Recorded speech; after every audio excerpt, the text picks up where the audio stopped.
Hi, everybody. My name is Shelby Reynolds. For those of you who don't know me, I am a reporter at the Wichita Business Journal.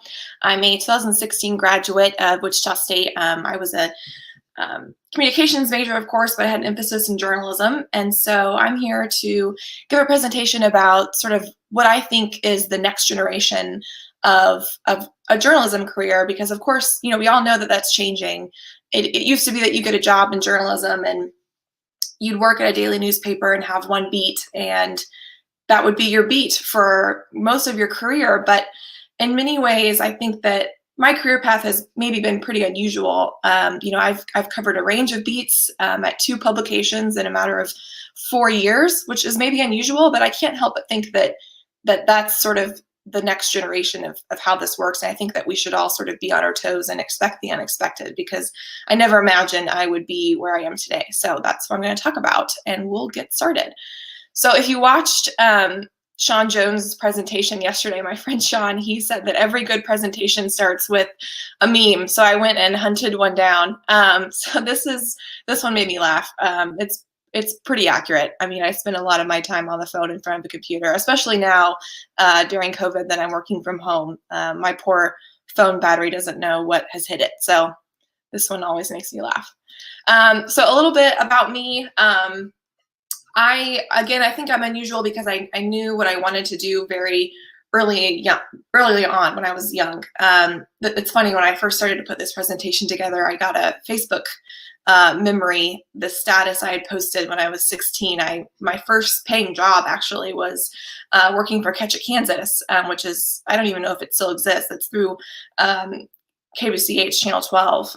So I would cover high school sports games. I think it was like $50 a story, or maybe 25. And so this was my first job. When I was in high school, I worked for my high school news magazine all 4 years.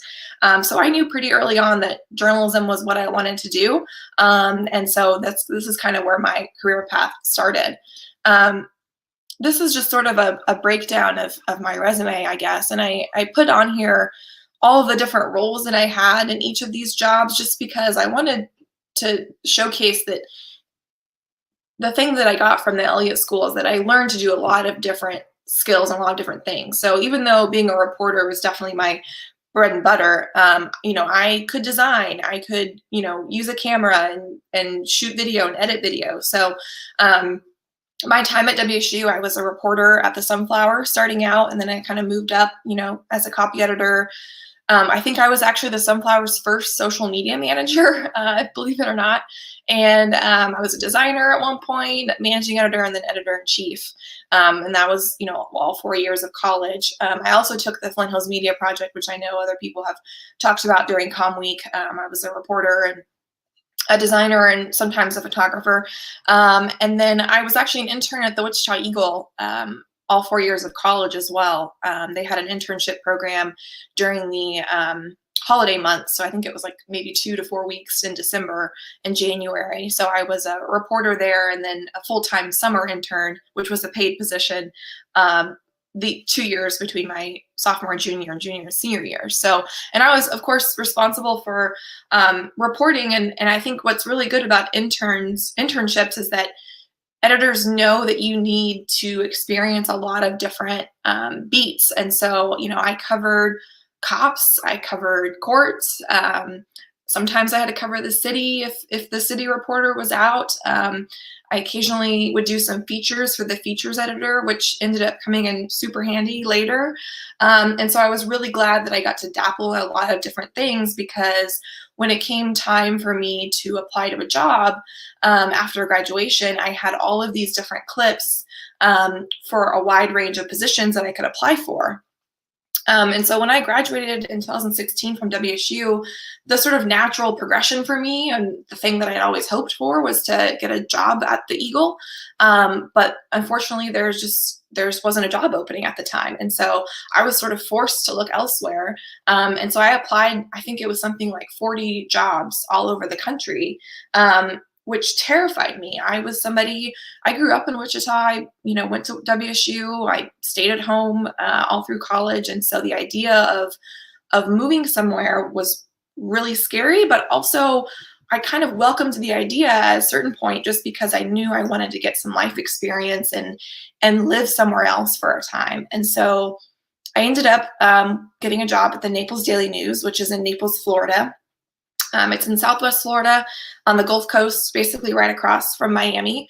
And my first job there was a features reporter, which doesn't really exist at a lot of daily newspapers anymore. I think the Naples Daily News is kind of an exception. When I started there, I was one of, I think, 4 or 5 features reporters, which is like mind-blowing now. And there are a few less there today by the time I left. But the thing that was unique about Naples is that it's a very rich town. It's very white. It's very bougie, and they have a lot of interest in sort of lifestyle and the good life. And so features was kind of it was a thriving sort of department at the paper there. And so I got to cover sort of a wide range of human interest type features. I think technically my beats were like health and wellness and home and garden, believe it or not.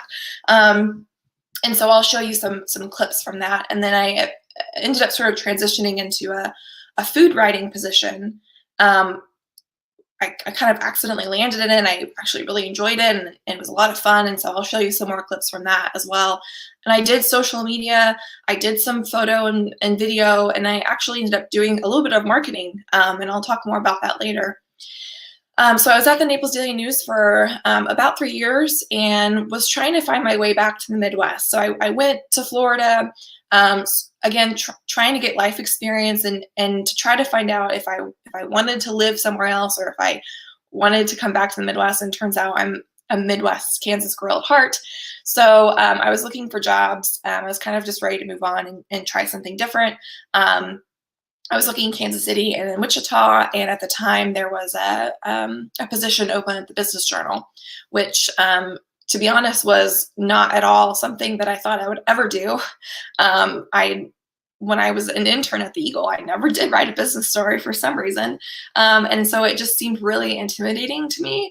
But for that reason also is I think why I did it, because it scared me a little bit, and I knew I would be challenged and learn something new. And so I'm now really glad I did it.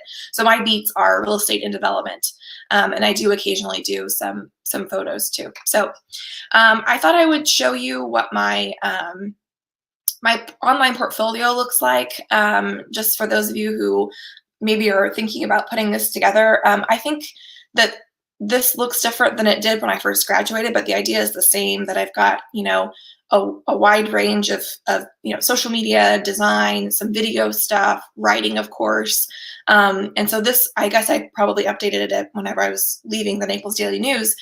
But just to give you an idea of what that could look like whenever you are, applying for jobs, it's really important, I think, to have a portfolio to showcase all of your different clips. So throughout my career, though, no matter what beat that I had, this is the thing that I try to hang my hat on. We broaden our worldview by watching movies and reading books and listening to music and reading and consuming good journalism. And I don't know that what I create is good journalism, but that's what I aim for anyway. I'll admit that it's harder now that I'm at the Business Journal, but it's not impossible, and I'll share more about that later. But I think that really good journalism exposes us to the lives we haven't lived, and it inspires empathy and unity. And I think that's something that I really try to emulate in all of my work. And also, this is the other kind of thing that I try to aspire to write. I've always wondered about that story. The things that you read about that maybe you were curious about, but just never knew that was the case, but was always sort of piquing your interest. And I'll show you examples of that in my presentation. But I always just love these kinds of stories as well. So I'll start with my time at the Sunflower. I threw these on here because I think the hallmark of my time there was campus safety. There was a lot happening on and around campus, a lot of violent crime. And so we sort of aimed to contribute to that conversation about, A, are we safe? But also, what is the university's role as, a steward in the neighborhoods that it sits in? And so I hope that we maybe helped move some of those conversations forward with our coverage. And this is across several years, several different positions I had. I covered the Fairmount Park attack, which you see on the left, and then on the far right, we did a 1 year later sort of look back. And so this is just sort of an example of kind of the things that I covered a lot of at the Sunflower. The other sort of hot topic when I was there was a controversial decision by the university to remove some pews in the chapel on campus so that Muslim students could go in and lay down their rugs and pray. Sparked this huge backlash. And so we really tried to cover that in a really sensitive way. And this is just an example. We ended up doing a full page editorial on the left there about this issue because there was just a lot of hate sort of going on at that time. So, and that's kind of my advice for student media, is that you can be bold, you can be curious, and you can think outside the box. You can experiment, you can play in a way as a student journalist. I mean, you still can to some extent in your professional career, but you know, at the Sunflower, it was our newspaper, it was our website, our social media. We could really do what we wanted. I mean, we had an advisor, but we got to just really play around. And so this is an example. The WSU men's basketball team was playing, I think, in a conference tournament, and a basketball player, Darius Carter, took an elbow to the face during the game, and he said at the press conference afterward that he had to get his tooth knocked back out, which is very interesting. And I happen to follow, as any good journalist should, follow the dentist department at WSU, and they ended up posting on there that their head of their department was the one who did this. He happened to be in the stands during the game, and he knew Greg Marshall. And when this happened, Greg Marshall just went and grabbed him and brought him down to the court. I don't know if that's even allowed, but and took him back to the locker room and did this. And so I thought that was just really kind of wild and crazy. And so I tracked down the guy, the dentist, and interviewed him. And we put some quotes in there from Darius about, from the press conference, about what that was like to get his tooth knocked out. And he went back and played in the game. So I had no idea this was going to be a front page story, but we got to do some kind of fun things with it. And I don't know if it worked. I mean, looking back at this now, there are some things I would do differently, but the idea is the same, that you get to play and experiment and you learn from the mistakes. So this is another example of that. When I was at WSU, men's basketball was the thing when I was a freshman, was when they went to the Final Four. And I think my junior year was my junior year. They had the perfect season, and College Game Day, ESPN College Game Day came to campus and streamed from Coke Arena. And so we knew we needed to do something big. And so we did a whole issue takeover of the S, which used to be the Thursday paper. It's no longer, but we made this sort of horizontal spread with the hopes that people would, the papers were at the game and people would hold it up as a poster. And so we did a lot of, I think on the left is a promo that we put out on social media. We wanted people to get hyped for this and drum up some anticipation for the paper. On the right is a really cool thing that we did with advertising, actually. Sean Jones, who presented earlier, was ad manager at the time at the Sunflower. And so we had this basket, I think, from Great Clips. And so we decided to do a contest. And if you guessed the right hairstyle of the player, you would win this basket. So we just did some really fun things. And on the left is another spread in that paper. And it was just all men's basketball, all about game day, all about that game. And then on the right is the front page that I designed when WSU beat KU in the March Madness tournament. So those fun times. So now going into the Naples Daily News. So as a features reporter, I was really lucky to do some really what I hope were impactful, sort of emotional stories. And so this is an example of one of those about a woman whose daughter had some intellectual disabilities, and she found that through music and singing, they were able to find some normalcy. And so she started this program to have other kids similar to her daughter come in and learn how to play instruments and sing. So the thing that I learned from this job is that people who devote their life's work to a cause, I mean, always makes for a good story, especially when they have a personal stake in it like this. I mean, this woman, her daughter is somebody who's touched by this, and so she just made for a great story. And when people are passionate about something too, they're eager to share that message with the world. So it becomes really easy to tell those stories. So this is just an example of that. And another one here, this was a young boy with Down syndrome, and he sort of found friendship with his personal trainer. And the personal trainer is a former MMA fighter in town, and they just sort of formed this really strong friendship, and he's teaching him about life and giving him sort of a role model to look up to, and surrounding it around like health and wellness. So that was a really touching story. Same with this one. This woman, I think somebody had reached out to me and said there's a fundraising event for this woman who's a quadriplegic, and she's trying to raise money to go take some really expensive rehabilitation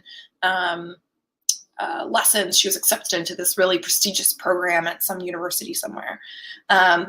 So it was supposed to be just a story about like an event, like a fundraising event, but I knew that there was a lot here. And I think the thing that I tell people, especially people who are maybe a little hesitant to share their life story because it's sensitive and it's personal, I try to tell people can relate to your story. Even if you might feel alone, you're not. So hopefully somebody reads this story and maybe they're not a quadriplegic, but maybe they have some other disability, or they, feel confined to their home for whatever reason, and they will find you inspiring. And something that I found myself saying a lot to sources who are hesitant to share their stories, and I say this all the time to this day, is, after an interview or after they tell me something, I say, thanks for sharing that. And I think it's just a really nice way to like wrap up that feeling of you're sharing something really intimate, but that will help other people. Same with this one. This is sort of a funny story. I've always been fascinated by bodybuilding and just the determination and the discipline that these people have. Not like in a judgmental way, but I'm just inspired by it and in awe of it. And so I knew I wanted to do a story. I think there was like an upcoming competition in Naples, and I started out with a really broad sort of approach to how I wanted to do the story. I think I'd interviewed like a coach and a few different athletes who were competing. But this woman, I don't know if this is normal, but maybe this is a good lesson in sourcing. I saw this woman several times at the gym that I went to, and so I knew that I could tell that she was going to compete. And so I ended up going on Instagram and going to that location, and you can pull up people's posts in those locations, and I found her posts on Instagram, and she was posting these really like inspiring messages about overcoming something, and I didn't really know what that meant. And so I reached out to her and kind of told her what I wanted to do, and that I wanted to follow somebody through this process of training for a competition, and found out that she was a sexual assault survivor, and that she was using weightlifting as a tool to kind of overcome that and feel strong again and take ownership of her body. And I just thought that's like the best story. And so I ended up just entirely focusing the story on her and her journey through this. And so we followed her along, and then went to the competition. She ended up losing, which it becomes a whole other story about how you overcome, loss and things like that. So, but I think the thing that I learned from this is that things that you find fascinating are probably fascinating to other people too, if you do it in a way that is accessible to people. And so I wanted to try to tell this story about the discipline, the dedication that it takes to do this, and why she's doing it. So I think that it turned out really nicely. So this is interesting. So Naples was hit by a Category 3 hurricane in 2017, I believe. And so, wildest experience of my life. I mean, for several weeks, all I covered was hurricane damage and aftermath. And living through a hurricane itself was crazy. But basically, the way that the newsroom sort of did this was they sent reporters out to different areas of the county to cover, the damage. And my area was in North Naples, which is sort of a newer area of town. So we knew that a lot of the buildings would probably withstand it because they were built after 2007, 2008, whenever the last hurricane directly hit Naples. And so building codes changed and they started to build buildings and homes differently after that. But we knew that mobile home parks would be a totally different story. So we went directly to those places as soon as the sun came up after the storm, and found this one that had extreme damage. And the reason why I pulled this one up, because there's a woman on the left-hand page on the bottom photo. She's being hugged by somebody else. We actually did another story maybe a couple days before this about her and her husband, because a tree had landed in their mobile home, like just right through the center. And I think they were unemployed. He was getting pension. I think he was a veteran, and they just did not know how they were going to afford to take care of this. So after that story published, this woman called me and she said, I live in Lee County, which is the county to the north, but I'm in Minnesota right now and I have a caravan of supplies and I want to know where to go, and I want to go help this couple that you interviewed.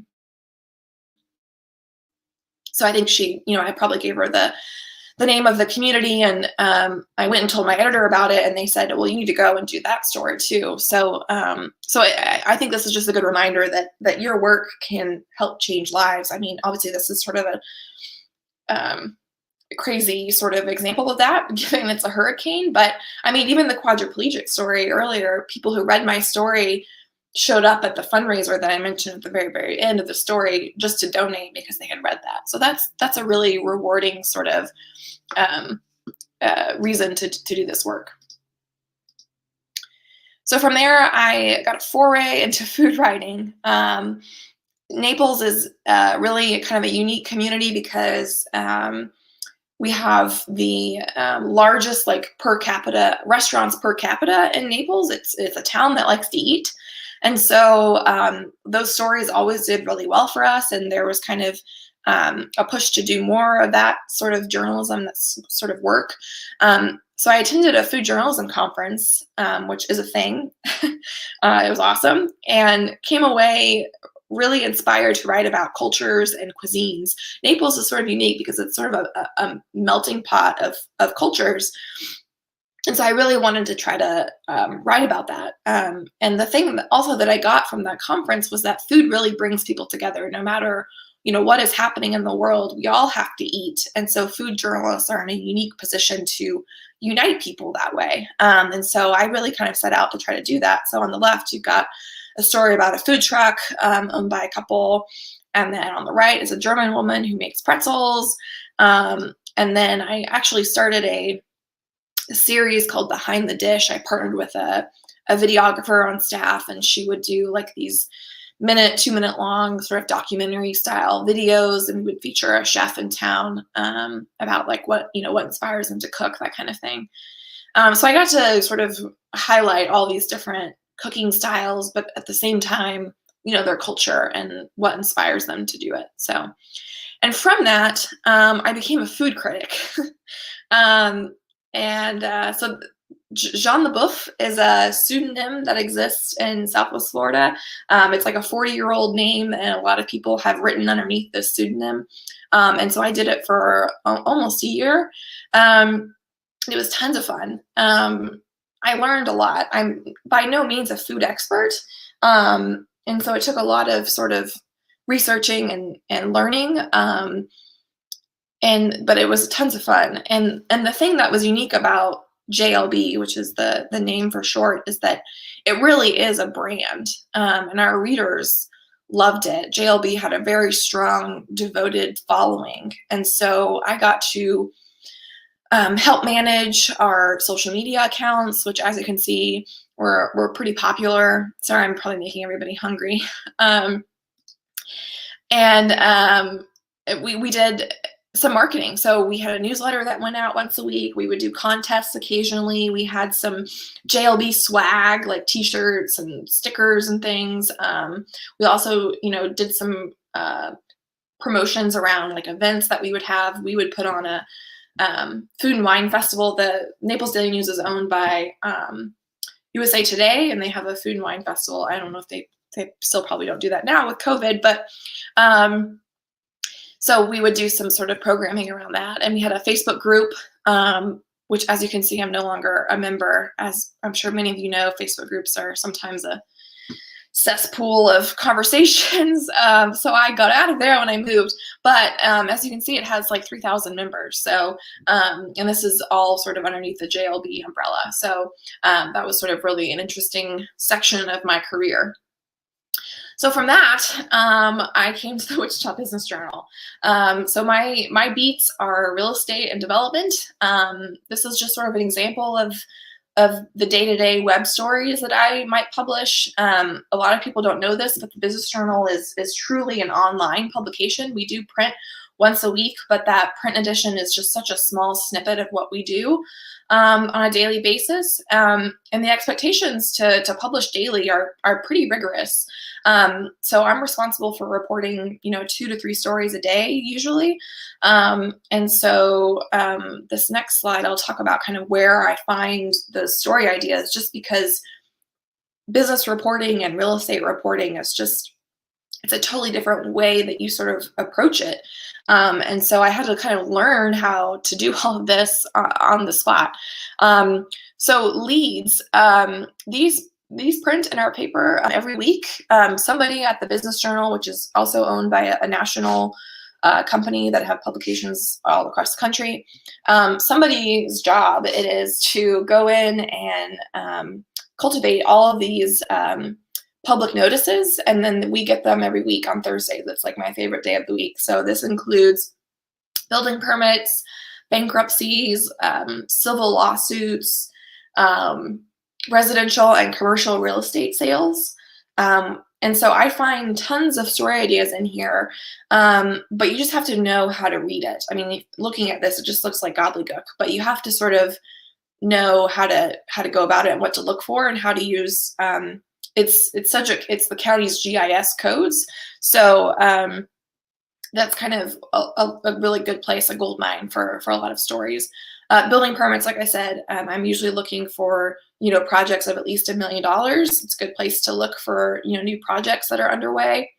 Public meetings, an obvious one. Besides City Council, there's Metropolitan Area Planning Commission meetings, which I didn't even know that was a thing until I started here. But anytime that you want to get a property rezoned, so like if it's an industrial use and you want to have a restaurant on that site, you have to go through this commission, this board, to get it rezoned. So sometimes that's a good sort of red flag that there's interesting activity going on there. There's also district advisory boards.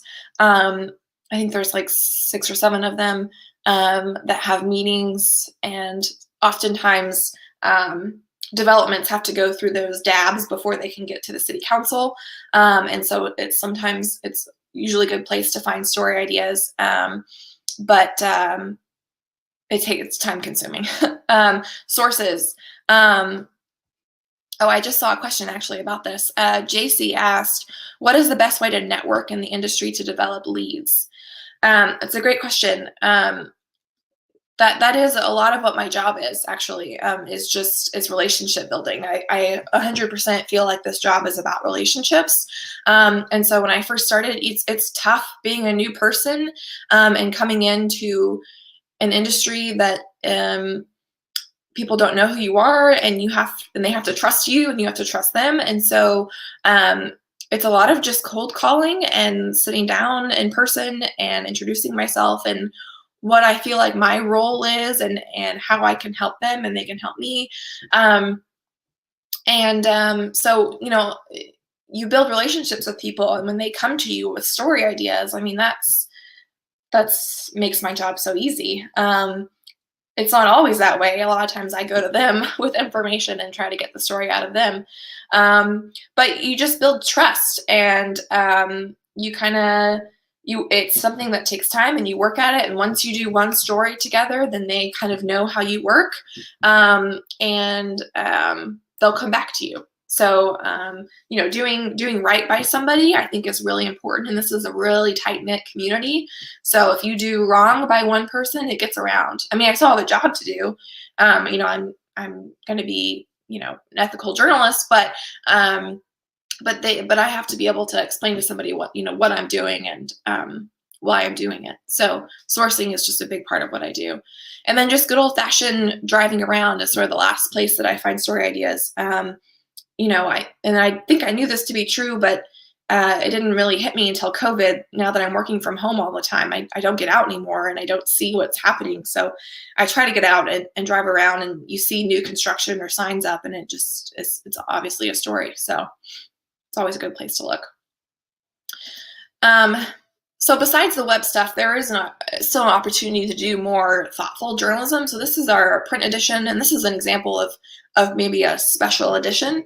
So on the left is a cover that we did sort of in response to a lot of the social injustices that were happening, earlier this year around George Floyd's death. And so we wanted to have a conversation with Black business owners and leaders about, what do we need to be doing better? And so we, I think, published a series of maybe 12 or 15 different sort of responses. And I thought that it was really nicely presented.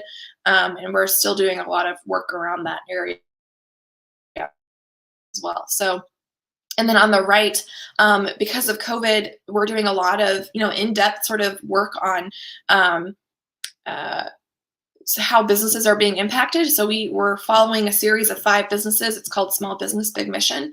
And so that's the front cover. And this was my spread inside. My business was Judah Diner. So it's really honest conversations about the realities that these businesses are facing. So this is an example of how you can still do this really impactful emotional journalism, but it's business focused. So it definitely is possible. And this is another example of the COVID stuff, featuring a few small business owners and again, the realities that they're facing.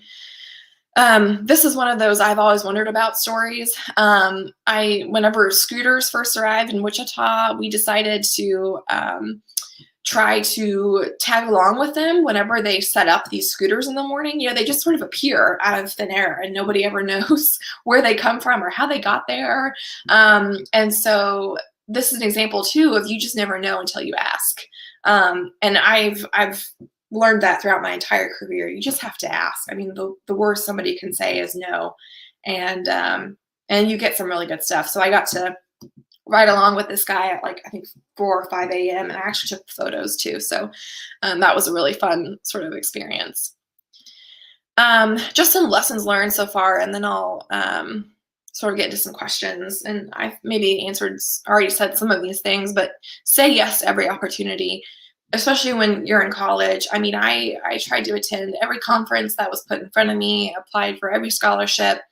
If somebody offers to let you shadow them, say yes, and stay late when the call comes into the newsroom and it's grinding it out. Someone will notice. This is an example of that is that when I was in Naples, I was covering, I think it was a Martin Luther King Day. It was a holiday shift, and I was the only reporter in the newsroom, and I was literally on my way out the door when a call came into the newsroom, and I could have just let it go and let somebody grab it the next morning. Turns out that there was a Marine from Naples who had just been killed in a training exercise on a base in California. And so I did that story. I stayed late, and then it ended up turning into 4 more stories after that about this guy. I think he was like 18 or 19. It was a really heart-wrenching story, but I was able to sort of tell it from the family's perspective, and it was just really touching. And so I'm glad that I got to do that. Grind it out. Somebody will notice, and find someone to be your advocate. Somebody will notice when you are working hard, and you will reap the benefits from that. When I was at WSU, Amy DeVault was my advocate. She was my advisor. She, to this day, gives me a hard time about how many letters of recommendation she wrote for me, because I applied for everything, and it worked. I mean, I think it is unusual how I got my job in Naples. I didn't know anybody there. It just sort of happened. But definitely as a business journal, I mean, I don't know if I would have gotten this job if it wasn't for people like Amy and Tom Shine at KUW, who used to be at the Eagle when I was there, sort of singing my praises and telling people that I could do this. So all you need is just that one person to sort of be your advocate, especially when you're a woman. Find a female mentor who is in a role that you want to be in, and they will help you come up. Work well with others. Their work makes you stronger. I mean, you saw in all those examples from Naples, the photography was awesome, and it made my work stronger. I loved working with an extremely talented visuals team there, and I have that here still too. But it's tons of fun, and your work is just so much better, and it's such a nice, well-rounded package. And I learned a lot of that from Elliott School, working at the Sunflower at the Flint Hills Media Project. Never doubt your abilities. Just because something scares you doesn't mean you can't do it. I think I am the strongest testament to that. I was terrified to move to Florida, just out of college. I was terrified to come back here and work at the Business Journal. I will admit it wasn't my first choice, but just because it scared me doesn't mean that I couldn't learn how to do it. And I have, and turns out I actually really enjoy it. So just never doubt yourself. And I still do. I mean, I'm a testament to imposter syndrome every day, but we push through. And then lastly, like I said, get the life experience. I'll just sort of show you a series of photos through my career. This was my first byline in the Wichita Eagle. Flint Hills Media Project. I got to another example of just asking. When I did the Flint Hills Media Project, it was at Fort Riley that year, the Army base up in like Junction City, and I was interviewing somebody, like a captain or something, and he said, "Well, I've got PT that morning, so we could do the interview afterward," which PT is physical training. They do it every morning. And I said, "Well, can I come do PT with you?" And I did it. So I drove up there early that morning and worked out with these guys, and it was the hardest thing I've ever done. But it was just a really cool experience. I'm super glad I did it. I got to sort of peek into their lives a little bit. This is me interviewing somebody up at Fort Riley. Through Amy DeVault, she took a group of journalists to Washington, D.C. To help with a high school journalism conference, and she got us into some really cool publications. So we got to sit in on I think it was like a Sunday planning meeting. So I got to watch the Washington Post plan their publication the next day, which is amazing. This is like a conference I attended. I must have been a junior maybe in Orlando. At the time, these were all collegiate journalists as well, and I'm still friends with all of them, and they're located all over the country. And now I'm well connected with a lot of different people, and they're good friends of mine. This is me flying a plane because of a story I did at the Eagle. I was Journalist of the Year in 2015 through the Kansas Collegiate Media. This is me live on television in Naples. I went live on TV once a week for several weeks until the hurricane hit and it knocked out our satellite. So, but that was a really interesting experience. I don't think I'd ever do it again. So yeah, get the life experience, and it will pay off. Okay, I'm going to answer some questions. Let's see, Cheryl asks, what have been some high points and low points of your career so far? Oh gosh. High points, definitely those Sunday 1A coverage, Naples Daily News covers are always sort of a high point. I love seeing my byline in print. That never gets old. And seeing it on the Sunday 1A is always a really good feeling. And then here at the Business Journal, it's anytime I get to break news and big news. I mean, that's always really kind of exciting. Low points.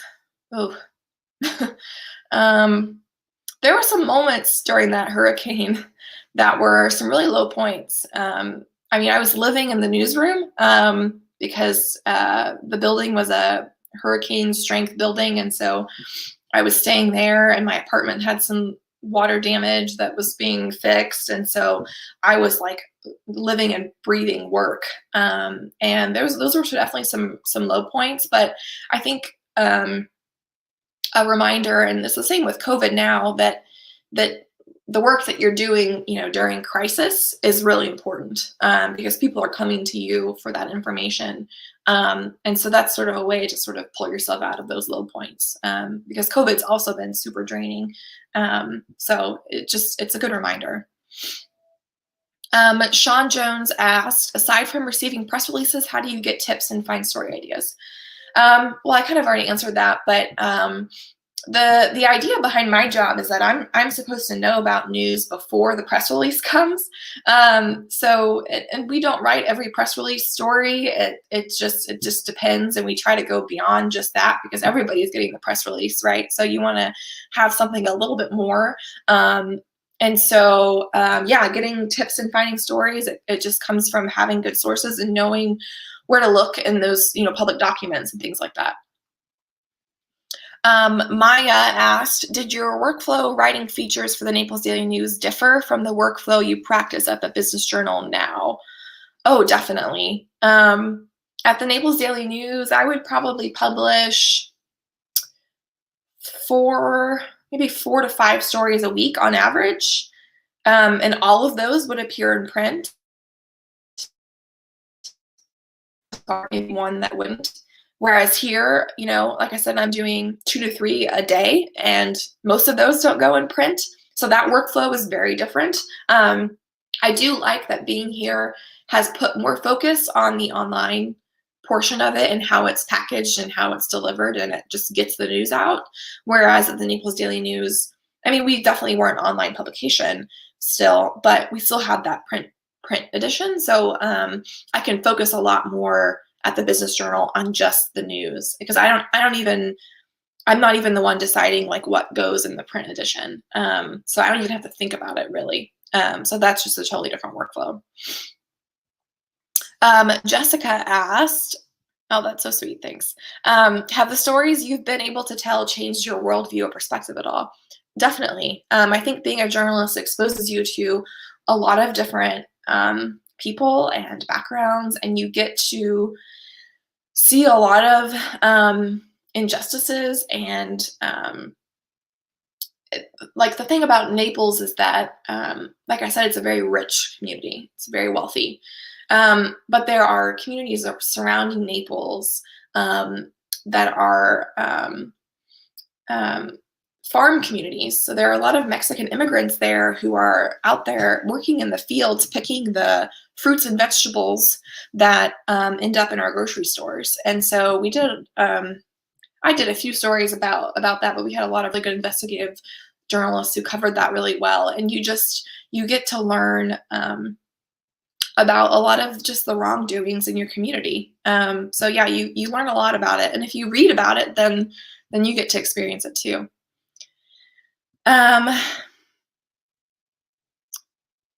Okay, Sydney asked about how many stories do you work on at a time with rigorous deadlines or daily requirements? How do you stay organized? Yeah, so I talked about that. But staying organized is a good question. I actually have a document on my computer where I type in all of the stories that I'm working on, and I'm usually juggling several at once because in real estate, timing is of the essence. And so just because I found out about something that day doesn't mean it's going to publish that day. So I'm usually sort of putting out feelers and things for stories that might publish the next day or later that week. So I just sort of keep everything in line, and I move everything up to the top that I know I'm going to have done that day. So things get deleted, things move up, things stay down at the bottom, and I, every once in a while try to check in on those things that I may have put feelers out for a while ago I need to follow up on. And I put, little notes in my calendar, follow up on this because somebody said, reach back out in a month or something like that. So just little notes to myself to remember things. And yeah.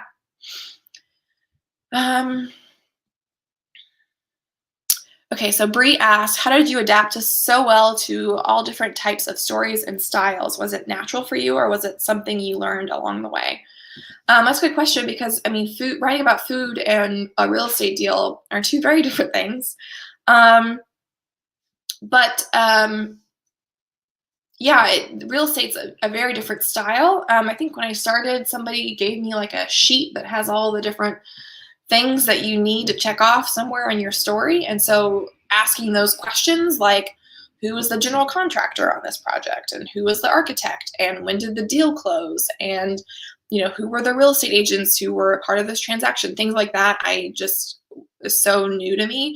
And so you just sort of you pick it up over time, and also like reading that work. The thing, when I was an editor at the Sunflower, the thing I always told young journalists who were just starting out was read journalism, and you pick up on that style and how it flows, and what goes where, and how you structure a story, and also you learn tips and tricks. When I read stories, I think, oh, that's a really good like turn of phrase, or you just sprinkle in little tidbits. And so just reading is a really good way to adapt to new styles of writing. And so I read a lot of food writing when I was a food writer. I read a lot of real estate, business stories now as a business reporter. So that's something that I would definitely recommend, is just reading that stuff. Hannah asked, what do you think has set you apart from the other journalists in your field? I wish I knew that. I think it goes back to what I said earlier about grinding and being putting in the work and being gritty, and Amy says scrappy. You put in the work, I think, and people notice, and they be your advocate. Like I said, I don't think I'd have anything that I have today if it weren't for those people who have advocated for me for different jobs and internships and things like that. But you have to put in the work first. You have to earn it. You don't just get handed that. Staying late, spending a lot of time on things, triple checking all your facts, and being creative, and all those things, I think they pay off. But you've got to put in the work first. Eric asked, how has COVID and limited in-person meetings changed how you work? Good question. So luckily, pre-COVID, a lot of my job was already done over the phone. That's just the way that it works these days. I would maybe go meet somebody in person pre-COVID, maybe twice a week on average, or go to like an event or something. I maybe do that now once a month. And usually that's just because I need to get like a photo of somebody. But the reality is that me going somewhere for a story that I could just as easily do over the phone, it's a huge time suck. Driving across town, which, is like 15, 20 minutes, but then sitting down with somebody for 30 minutes to an hour and then driving back, that is a big chunk of time that I could be spending on the phone or in front of my computer doing other things. So when you have such rigorous deadlines and expectations, it's not realistic to do that. I enjoy meeting people in person, and I especially try to do that with new people, because I think that's important to make that connection. So it's a lot harder to do that now during COVID. I realized the other day that I have now worked from home during COVID more than I have in the office before COVID, which kind of stinks. So, but no, I pretty much do everything over the phone. or sometimes do like a Skype or, Zoom call or whatever it is too. So it hasn't changed all that much. Kylie asked, how do you balance being an ethical journalist, but also be able to keep up a rep with your sources? Oftentimes, I think that's where younger journalists can struggle, especially when starting out. Yes, it is tough because business people tend to want to sort of control the narrative or control the angle or the timing of when you publish things, and you have to know when to pick your battles, I guess would be my answer. Whether or not it's worth going toe to toe with somebody and being able to politely and respectfully explain it to somebody, like why I need this now or why I can't do that. I mean, I get asked all the time, oh, can I read your story before it publishes? And the answer is always no. I don't know who is out there sending stories out before it publishes, but that's not okay. So you just have to politely say, oh, I'm sorry, no, it's against our policy to do that. And what I found is that people are actually pretty respectful of that once they realize that you respect the ethics of journalism. They usually are pretty understanding. But again, you just have to be able to explain it, and if it ever gets like difficult, always blame your editor is what I was told, or connect them with your editor, right? To better like go through that, because I'll do that sometimes, especially if it gets to be really like a tough, like a really tense situation. In order to sort of save my relationship with that person, then I will say, why don't you have a conversation with my editor about this? Because this is like their call technically anyway, and they could better explain it than I can. And then it kind of makes you less of a bad guy. And editors are totally okay with that. I was okay with that when I was editor-in-chief at the Sunflower. So hopefully that answers your question. Sam asked, do you think with everything happening now with the pandemic that it's harder to get into journalism than before? That's a good question, especially because like I said, I really do like to sit down with people one-on-one the first time that I am meeting them. And so just doing a cold call with somebody I've never met before to try to get a story is tough, I'll admit. But if you just sort of explain that to people, I think they get it, like if I'm calling somebody for the first time, they've never met me, then I'll say, hey, like, you don't know me, I'm a reporter. We haven't had a chance to meet yet because of COVID, but I wanted to call you about this. I think people are probably pretty understanding. So maybe I should be doing more, Skype type things for the first time instead of a phone call. But yeah, it is tougher, especially because like going to events and city council meetings or, town halls, things like that is a really good way to meet people and hear stories, and we just can't do that anymore. So it is a bit tougher. I think it goes back to trying to find stories from those public meetings and agendas and things like that. Kaylee asked, during the time where you were applying to so many jobs, how did you keep hope? Moving far away can be very challenging and scary. Yeah, that's a good question. I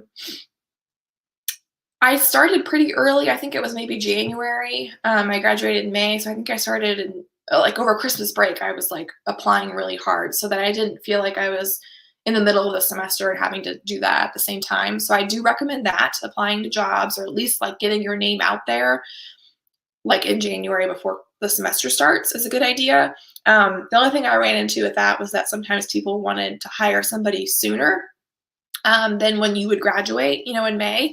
But I did have at least one editor say, hey, like I need somebody sooner, but I really like you and I like your resume and your experience, and so I might keep you in mind for a future job. It didn't work out, but there's still a really good value in applying for a job, even if you don't think you're qualified or they need somebody sooner or whatever it is. That it's just a good experience to get in the habit of, and again, putting your name out there.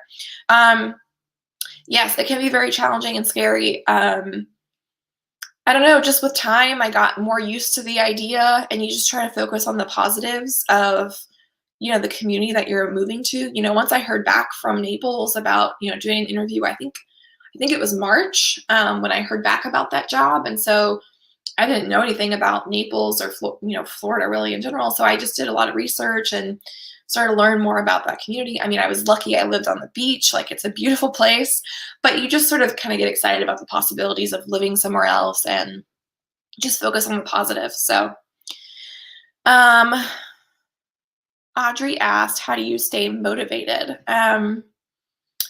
Yeah, I think kind of like I said earlier, just focusing on the why of, why it is that you're doing your work,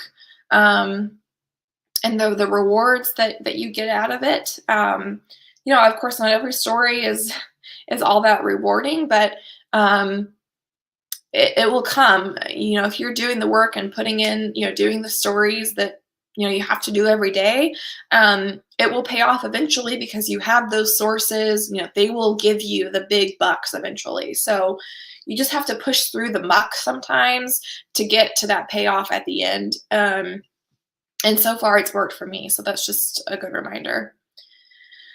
Hannah asked, with your experience in food journalism, where in Wichita you recommend eating? Oh, good question. I like that. Well, one thing I've learned is that as a food critic, the company paid for my meals. And now I don't have that anymore. Otherwise, I would be eating out a lot more than I do now. But I don't know, my favorite restaurants, I really enjoy Public downtown in Old Town. I just really love what they do with local ingredients. And the menu is always just really good. It's always changing. I really enjoy Meddy's and Vora, and yeah, I don't know.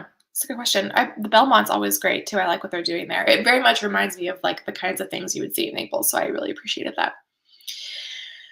Okay, I think that is all the questions that have come up. I hope that this was helpful to everybody, and if you ever need anything or want to reach out or want to shadow or anything, please do. I think I have my Twitter handle at the beginning. You can always just look me up with the Business Journal, and please reach out. Happy to help. So thanks everybody for tuning in and listening.